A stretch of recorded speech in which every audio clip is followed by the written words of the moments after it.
একজন সাহাবী আব্দুল্লাহ,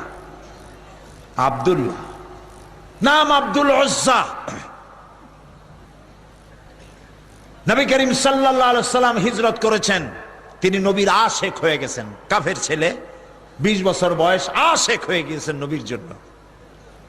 নবী করিম সাল্লাল্লাহু আলাইহি ওয়াসাল্লামের চেহারা, তার কথাবার্তা, তার ব্যবহার, পাগল হয়ে যায় মানুষ। সুবহানাল্লাহ কোন এমন কোন মানুষ নাই যে একবার তাকাবে আর চোখ ফিরাইতে পারবে। চোখে পলক দিত না মানুষেরা, পলক দিলে পরে ওই সময়টুকু নবীরে দেখতে পারবো না, এই জন্য চোখ খোলা রাখতো তাকে দেখার জন্য। আব্দুল উজ্জা রাসূলের হিজরতের পর চাচার কাছে তিনি ছিলেন, গরিব মানুষ। গিয়ে বলছে, চাচা, মুহাম্মদ সাল্লাল্লাহু আলাইহি সাল্লাম যে আখিরি জামানার পয়গম্বর, আপনি কি বিশ্বাস করেন? কইছে, মনে হয়, হইতেও পারে। আচ্ছা, তাহলে আপনি কি ঈমান আনবেন? কয়, না, ঈমান আনবো না। আব্দুল্লাহ বলছে, চাচাজি, আমি আপনার অপেক্ষায় ছিলাম,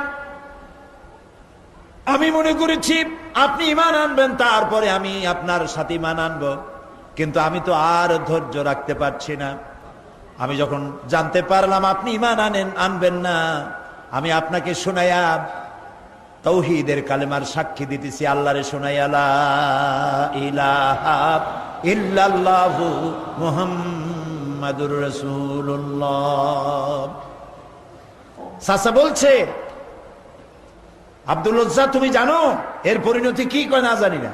এর পরিণতি হচ্ছে তোমার বাড়ি ঘর, উট, ছাগল, ভেড়া, দুম্বা যা আছে সব আমার দেওয়া, এগুলিকে ছেড়ে দিতে হবে। তিনি বললেন, ছেড়ে দিলাম, সব ছেড়ে দিলাম।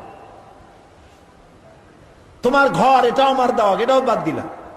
তোমার পরনে যে লুঙ্গি, গায়ে যে কাপড়, এটা আমার দেওয়া, এটাও বাদ দিতে হবে। দিলাম বাদ, কাপড় খুলে ফেলে দিল, জামাও খুললো, লুঙ্গিও খুলে দিল। উলঙ্গ হয়ে, সর্বহারা হয়ে মায়ের কাছে চলে গেছেন। মা তার ভরা যুবক এই ছেলেকে উলঙ্গ দেখে 2 হাত দিয়ে চোখ ঠেসে ধরেছেন। বাবা, তোমার এই দুরবস্থা কেন? তিনি বললেন, মা, আমি রাসূলের প্রতি, আল্লাহর প্রতি ঈমান এনেছি, তাই আমার এই দুরবস্থা। তুমি আমার কাছে কি চাও?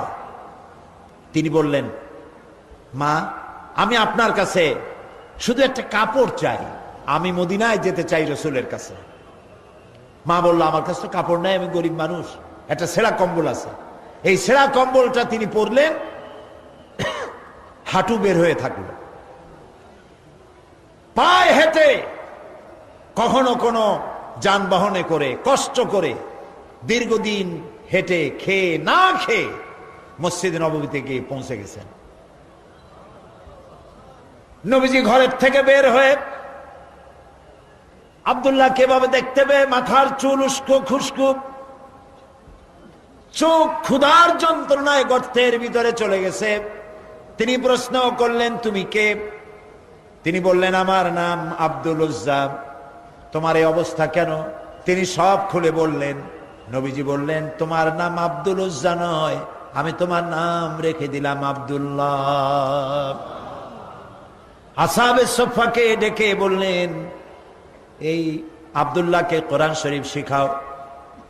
তিনি কোরআন শরীফ শিখতেন। কোরআন শরীফ তেলাওয়াত করতে গিয়ে উচ্চস্বরে তেলাওয়াত করতেন। সাহাবীরা নালিশ করলেন নবীজির খেদমতে, আব্দুল্লাহর তেলাওয়াতের জ্বালায় এত জোরে তেলাওয়াত করে ঘুমাইতে পারি না, বিশ্রাম করতে পারি না। নবীজি বললেন, তোমরা আব্দুল্লাহকে তেলাওয়াত করতে দাও, যত খুশি জোরে তেলাওয়াত করুক। তার কারণ হলো তার ঈমানটা এত চড়া দামে ঈমান এনেছে, পরনের লুঙ্গিটাও আনতে পারে নাই। ইত্যবসরে তাবুকের যুদ্ধের দামামা বেজে উঠেছে। রোমানদের সাথে রাসূলুল্লাহর যুদ্ধ হবে। আল্লাহ নবী সাহাবায়ে কেরামদেরকে একত্রিত করে যুদ্ধের প্রস্তুতি নিলেন। সমস্ত লোকেরা টাকা পয়সা দিল, মহিলারা সোনা দানা দিলেন। সবগুলি নিয়ে রাসূলুল্লাহ রওনা করলেন। 30,000 সৈন্য নিয়ে নবীজি রওনা করেছেন তাবুকের দিকে। আর 2 লক্ষ সৈন্য আসছে রোমানদের। কিছু দূর যাওয়ার পরে হযরত আব্দুল্লাহ নবীজির সামনে এসে দাঁড়ালেন, বললেন, ইয়া রাসূলুল্লাহ, সাহাবায়ে কিরাম পুরুষ আর নারীরা যা তাদের কাছে ছিল সব খুলে খুলে আপনাকে দিয়ে দান করেছে জিহাদের জন্য। আমার কাছে কিছুই নাই, আমি তো কিছু দিতে পারলাম না। হে রাসূল, আমি আপনার কাছে দোয়া চাই, আপনি আমার জন্য দোয়া করেন, আমি যেন এই জিহাদের ময়দানে আমার জীবনটা দিয়া যেন ইসলামকে সাহায্য করতে পারি। নবীজি বললেন, একটা গাছের বাকল নিয়ে আসো। হযরত আব্দুল্লাহ গাছের বাকল নিয়ে আসলেন। আল্লাহ নবী বাকলটা হযরতে আব্দুল্লাহর হাতে বেঁধে দিয়ে বললেন, আয় আল্লাহ, আমি আব্দুল্লাহ রক্তকে কাফেরদের জন্য হারাম করে দিলাম।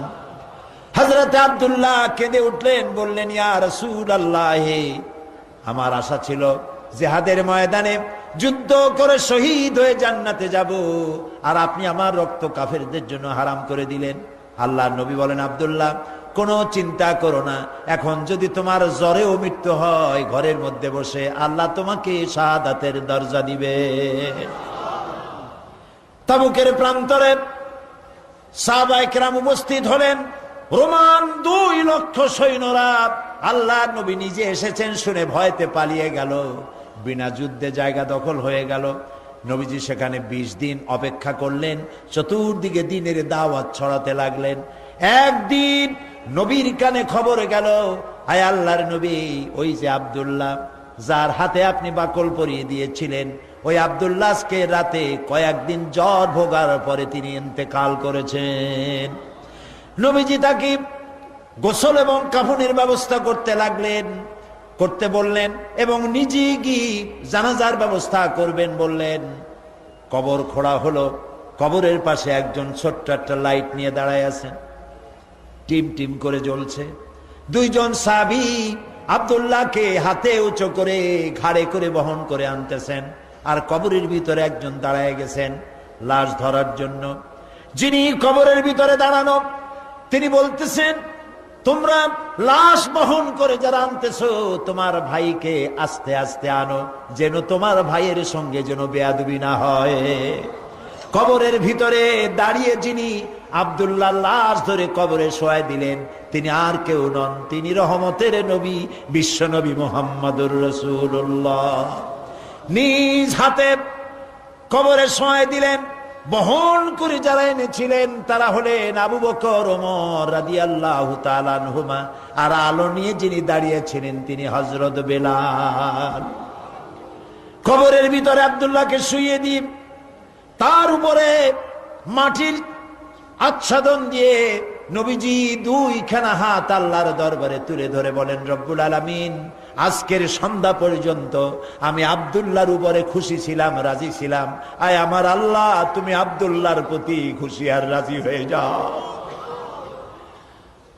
হযরত আব্দুল্লাহ ইবনে মাসউদ রাদিয়াল্লাহু তাআলা আনহু তিনিও সেখানে উপস্থিত ছিলেন। তিনি কেঁদে উঠে বললেন, আহারে, আজ যদি আব্দুল্লাহর লাশ না হইয়া আমার লাশটা যদি হইতো, ভাগ্য ভালো হয়ে যেত। নবীজি বলছেন, আয় আল্লাহ, আজকের সন্ধ্যা পর্যন্ত আমি আব্দুল্লাহর উপরে রাজি, তুমি আব্দুল্লাহর প্রতি রাজি হয়ে যাও। সুবহানাল্লাহ। প্রিয় ভাই সব, একজন সাহাবী রাসূলকে যে সম্মান দিয়েছে, ভালোবাসা দিয়েছে, সারা দুনিয়ার মানুষ এই ভালোবাসা একত্রিত হয়ে দিতে পারবে না। সুতরাং ইয়া নবী সালাম আলাইকার মধ্যে মহব্বত না, মহব্বত হলো রাসূলের দেওয়া আদর্শ বাস্তবায়িত করার মধ্যেই মহব্বত। হক কথা বলার জন্য রাসূল মার খেয়েছেন, সাহাবায়ে কেরাম মার খেয়েছেন। আমরা হক কথা বলতে ভয় পাই, অনেকে ভয় পান হক কথা বলতে। হক কথা বলতে যদি দাওয়াত না হয়, যত পারা যায় মাইজিয়া ঘষিয়া কথা কইয়া টইয়া কোন রকম গোলেমালে যাবে দিন, পকেট ভরলেই হয়, ঠিক কিনা? পকেট ভরার কাম হাদিয়া তোহবার কাম। প্রিয় ভাই সব, এটা হাদিয়া তোহবার রাস্তা না, এ রাস্তা রক্ত পিচ্ছিল, এ রাস্তা বড় কঠিন, দান দান শহীদ হওয়ার রাস্তা, কাঁচা কলিজা চাবায় খাওয়ার রাস্তা। হযরত হামজা রাদিয়াল্লাহু তাআলা আনহুর কলিজা চাবায় খেয়েছিল কাফেররা। এই কষ্ট করার পর ইসলাম এসেছে, ইসলামকে টিকিয়ে রাখতে হবে এবং দুনিয়ার সামনে প্রমাণ করতে হবে মুসলমানেরাই কেবলমাত্র আদর্শবান, পৃথিবীর শান্তি স্বস্তি মুসলমানেরা দিতে পারে, ইসলাম দিতে পারে, এটা বুঝাতে হবে। কিন্তু যে পথে আমাদের লোকেরা রওনা হয়েছে এই পথ আসল পথ নয়। একজন ব্যক্তির পিছনে দৌড়ানো, শখসপরস্তি, ব্যক্তি পূজা, মাজার পূজা, পীর পূজা, এইসব পূজা দিয়ে গোটা দেশ কোথায় যাচ্ছে? আদর্শ ছেড়ে দিয়ে। প্রিয় ভাই সব, এই জন্য আমাদেরকে বুঝতে হবে, এই ধারণা বদ্ধমূল করে নিতে হবে, আল্লাহ যত নবী পাঠাইছেন সব নবীরা কি ছিলেন? মানুষ। বলেন সবাই। কিন্তু কাফেরেরা এটা মানতে পারে নাই। কাফেরেরা বলতো মা হাদা ইল্লা বাশারুম মিসলুকুম ইউরিদু আন ইয়াতাফাদ্দালা আলাইকুম ওয়ালাউ শাআল্লাহু লাআনজালা মালাইকাতাম মা সামি'না বিহাদা ফি আবাইনাল আউয়ালিন। মা হাদা ইল্লা বাশারুম মিসলুকুম, এই যে নবী, এ তো মানুষের মতো। এটা কি কথা? তার আলাদা একটা ফজিলত আমাদের উপর থেকে কি হবে? আল্লাহ যদি ইচ্ছে করতেন তো ফেরেশতাই তো পাঠাই দিতেন নবী করে আমাদের জন্য। মা সামি'না বিহাযা ফি আবাইনাল আউয়ালিন, এটা আমাদের বাপ দাদার মুখেও কোনোদিন শুনি নাই যে মানুষ নবী হয়। এটা কথা হইল? এ কি নবী? তারা বিশ্বাস করতে পারত না। তারা বলতো মা হাদা ইল্লা বাশারুম মিসলুকুম ইয়াকুলু মিম্মা তাকুলুনা মিনহু ওয়া ইয়াশরাবু মিম্মা তাশরাবুন। এ কি নবী যে আমরা যা খাই তাই খায়, আমরা পান করি তারাও পান করে? এই ধরনের চিন্তা তাদের ছিল, ওই কুবুরি চিন্তা এখন মুসলমানদের মধ্যে ঢুকছে। নবীর মানুষ কোয়া যাবে না, কন্যা উজুবিল্লাহ। মুসা আলাইহিস সালাম এবং হারুন আলাইহিস সালাম যখন নবুয়তের দাবি নিয়ে গিয়েছিলেন, কাফেরেরা বলেছিল আনুমিনু লিবাশারাইনি মিসলুনা, আমরা কি ঈমান আনবো এমন দুই ব্যক্তির উপরে যারা আমাদের মতো মানুষ, তাদের উপর ঈমান আনবো? এটা কেমন কথা? মা লিহাদার রাসূল ইয়াকুলুত তুআম ওয়া ইয়ামশি ফিল আসওয়াক। কেমন রাসূল যে আমাদের মতো বাজারে যায়, আমাদের মতো ভাত খায়? ওরা চিন্তা করতো যে রাসূল যিনি হবেন তিনি হয়তো ফেরেশতা হবে বা অন্য কিছু হবে, জিন হবে। আল্লাহ রাব্বুল আলামিন বলেন, পৃথিবীতে যদি সব ফেরেশতারা স্বাচ্ছন্দ্যে ঘোরাফেরা করতো তাহলে আমি এখানে ফেরেশতা নবী করে পাঠাইতাম। আমি যে মানুষের জন্য মানুষ নবী করেছি, এটা তো সারা পৃথিবীর মানুষের জন্য ইহসান করেছি। আমাদের জন্য যদি ফেরেশতা নবী করা হতো তাহলে সেটা কি আমাদের জন্য কল্যাণ হতো না অসুবিধা হইতো? মারাত্মক অসুবিধা হতো। ফেরেশতা তো পুরুষও না নারীও না, তারা তো জানে না মানুষের সমস্যা কোথায়। কলকারখানার মালিকের সাথে শ্রমিকের যখন লাগে, ফেরেশতা বুঝবে কি এটা মীমাংসা কেমন হবে? স্বামী স্ত্রীর যখন ঝগড়া লাগে তো ফেরেশতা কি করে বুঝবে স্বামী স্ত্রীর ঝগড়া লাগে কেন? ফেরেশতা তো পুরুষও না মেয়ে লোক না, তার তো বউ নাই স্বামীও নাই। কাজে আল্লাহ তাআলার এটা মেহেরবানি যে তিনি কি করেছেন? মানুষের জন্য নবী বানাইছেন। কি ওয়ামা আরসালনা ক্বাবলাকা ইল্লা রিজালান নূহি ইলাইহিম ফাসআলু আহলায যিকরি ইন কুনতুম লা তা'লামুন। আপনার পূর্বে যত নবী আমি পৃথিবীতে পাঠিয়েছিলাম তারা সব মানুষ ছিলেন, একজনও ফেরেশতা বা জিন ছিল না, সব ছিল মানুষ। সুতরাং হে নবী, আপনি আপনার পজিশন সম্পর্কে জানায় দেন, আপনার অবস্থা সম্পর্কে বলেন। আল্লাহ বলে দিলেন, আপনি বলুন, কুল ইন্নামা আনা বাশারুম মিসলুকুম ইউহা ইলাইয়া আন্নামা ইলাহুকুম ইলাহু ওয়াহিদ। হে নবী, আপনি বলুন, আনা বাশারুম মিসলুকুম, আমি তোমাদের মতোই মানুষ। ইউহা ইলাইয়া, আমার কাছে ওহী আসে। আর তোমার আর আমার, তোমাদের আর আমার ইলাহ এক, আমি তোমাদের মতো মানুষ। কুল ইন্নামা আনা বাশারুম মিসলুকুম, আমি তোমাদের মতো মানুষ। বুঝতেছেন কথা? এই কথার ব্যাখ্যা সব সময় আমি চেষ্টা করি মানুষকে বুঝাবার জন্য। আল্লাহ তৌফিক দিন, বলেন আমি। ইন্নামা আনা বাশারুম মিসলুকুম, আমি তোমাদের মতো মানুষ। এই কথার ব্যাখ্যা দরকার, তা না হলে আন্দাজে দেখবেন এই যে কথা বললাম যদি ব্যাখ্যা না দেওয়া হয় তাহলে কেউ কেউ আগামীকাল থেকে ওয়াশ করা শুরু করবেন। এই সাইদি আসছিল, আসে বলে গেছে নবী নাকি আমাদের মতো সাধারণ মানুষ। আর লোকেরা কবে নাউজুবিল্লাহ, কই লোক? নবী মানুষ, কিন্তু মানুষের মধ্যে দুইটা শ্রেণী। কয়টা শ্রেণী? একটা হলো সাধারণ আর একটা হলো অসাধারণ। একটা মানব আর একটা বলেন মহামানব। রাসূলুল্লাহ মানুষ, মানব, কিন্তু মহামানব। তিনি মানুষ, তবে সাধারণ মানুষ নয়, অসাধারণ মানুষ। সুবহানাল্লাহ কর। মানুষ কোন দিক দিয়ে? মানুষ এই দিক থেকে আমাদের মতো মানুষ। এই দিক থেকে আমরা ঘুমাই, রাসূলও ঘুমায়। আমরা খাই, তিনিও খান। আমরা বিয়ে করি, বাচ্চা হয়, তিনিও বিবাহ করেছেন, বাচ্চা হয়েছে।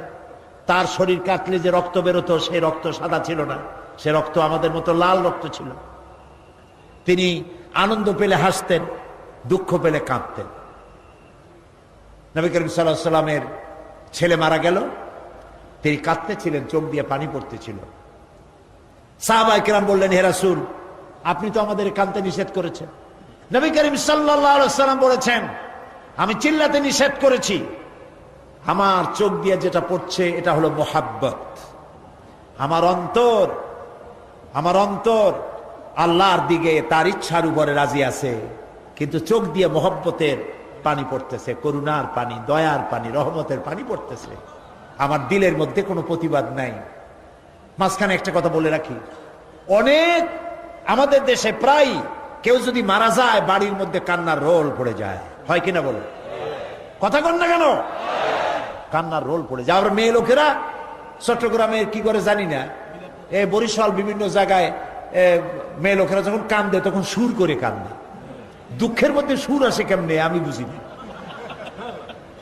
সুর দিয়া, সুর না হলে কাঁদতে পারে। আপনাদের এদিকে আছে বোধ হয়, আছে, সুর দিয়ে কাঁদে। এই যে বিলাপ করতেছেন কেন? আপনি আওয়াজ করে কাঁদছেন কেন? তার অর্থ দাঁড়াচ্ছে আল্লাহর সিদ্ধান্তের বিরুদ্ধে আপনি প্রতিবাদ করছেন। বলেন নাউজুবিল্লাহ, বলেন নাউজুবিল্লাহ। আজকে সকালে আমি এক মহিলার জন্য দোয়া করেছিলাম। বিশ্ব ইসলামী আন্দোলনের নেতা অধ্যাপক গোলাম আজম, জামাত ইসলামী বাংলাদেশের সাবেক আমির, তার বড় ছেলের বউ, পুত্রবধূ সালমা মুন্নি নাম, তার এই পুত্রবধূ আমাকেও শ্বশুরের মতো ভক্তি করেছে, মহব্বত করেছে। দীর্ঘদিন রোগ ভোগের পরে মারা গেলেন কদিন আগে। আল্লাহ যেন তাকে জান্নাতুল ফেরদাউসের মেহমান বানায় দেন। কথাটা আনলাম এই কারণে, তার ছোট্ট মেয়ে মামুনের স্ত্রী গোলাম আজম সাহেবের নাতনি, ছোট্ট নাতনি নাম নুসাইবা, আমাদের পাশে বসা, চোখ থেকে দরদর করে পানি পড়ছে, মুখে কোনো আহা উহু নাই। আমার স্ত্রীর কাছে শুনলাম, তিনিও দেখতে গিয়েছিলেন, তার কাছে শুনলাম ছোট্ট মেয়েটা মায়ের মুখের দিকে তাকায় আছে, ছেলেগুলি মায়ের মুখের দিকে তাকানো, কোনো শব্দ নাই, শুধু চোখ দিয়ে পানি পড়ছে। একটা মুমিনের বাড়ি, কোন মানুষ মারা গেলে এটাই হওয়া উচিত। আপনি আওয়াজ করে কানবেন, তার অর্থ হল আল্লাহর ফয়সালার বিরুদ্ধে প্রতিবাদ করছেন। বলেন নাউজুবিল্লাহ। আপনার কলিজার টুকরা সন্তান মারা গেছে, আপনি বলুন ইন্না লিল্লাহি ওয়া ইন্না ইলাইহি রাজিউন।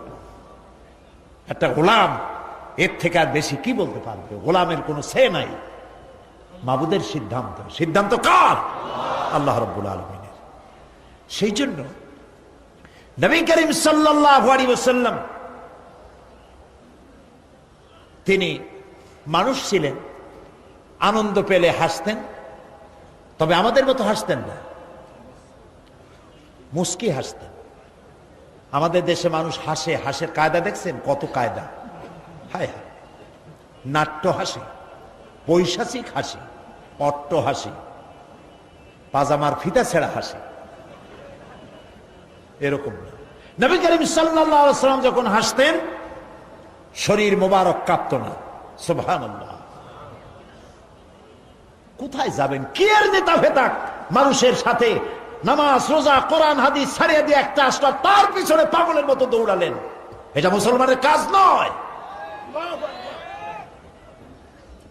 নবী করিম সাল্লাল্লাহু আলাইহি ওয়াসাল্লাম মুস্কি হাসতেন, দাঁত মুবারকের কিছুটা অংশ দেখা যেত। মুখ ছিল কালো, দাড়ি ছিল কালো, ঠোঁট মুবারক ছিল গোলাপের পাপড়ির মতো লালচে, দাঁতগুলো ছিল মুক্তোর মতো।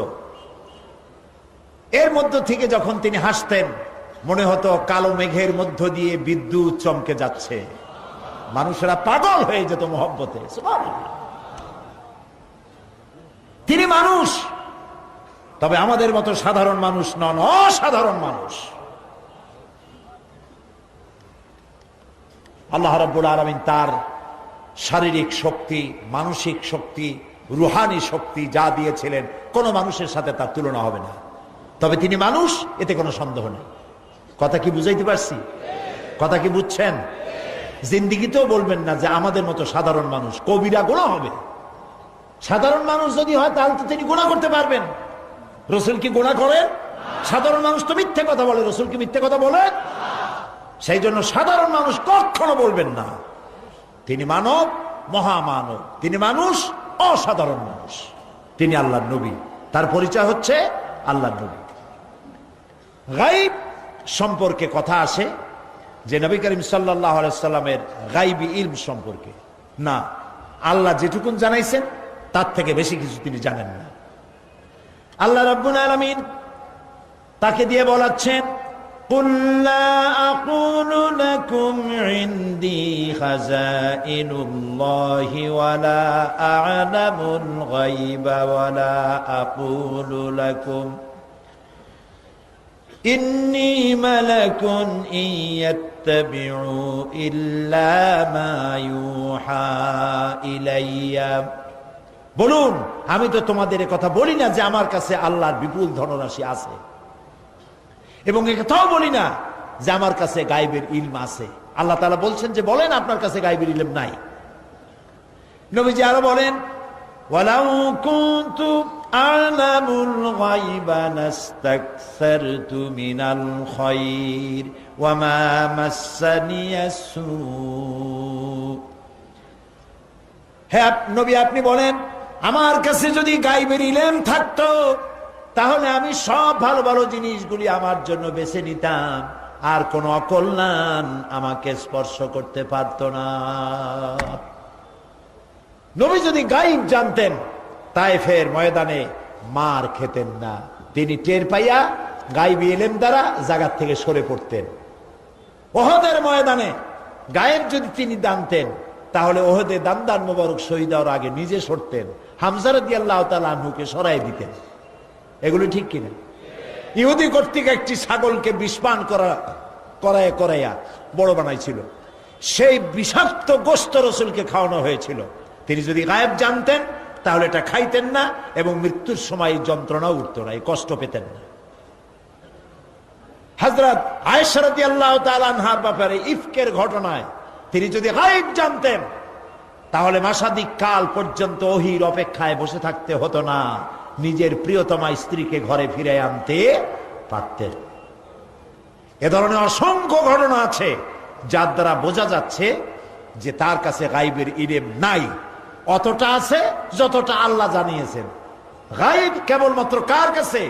ওয়া ইনদাহু মাফাতিহুল গায়ব লা ইয়ালামুহা ইল্লা হুয়া। একমাত্র আল্লাহর কাছেই গায়বের ইলম আছে, এবং এই গায়েবের ইলমের চাবিকাঠি কেবল আল্লাহর কাছে, আর কারো কাছে নাই। একেবারে পরিষ্কার কথা। সুতরাং গায়েবের ইলমের ব্যাপারেও আমাদেরকে বিশ্বাস করতে হবে নবী ততটা জানেন যতটা তাকে আল্লাহ জানানো জরুরত বোধ করেছেন। প্রিয় ভাই সব, নবীর প্রতি ঈমান আনার অর্থই হলো নবী করিম সাল্লাল্লাহু আলাইহি ওয়াসাল্লাম তিনি যেভাবে জীবন পরিচালনা করেছেন, রাষ্ট্র পরিচালনা করেছেন,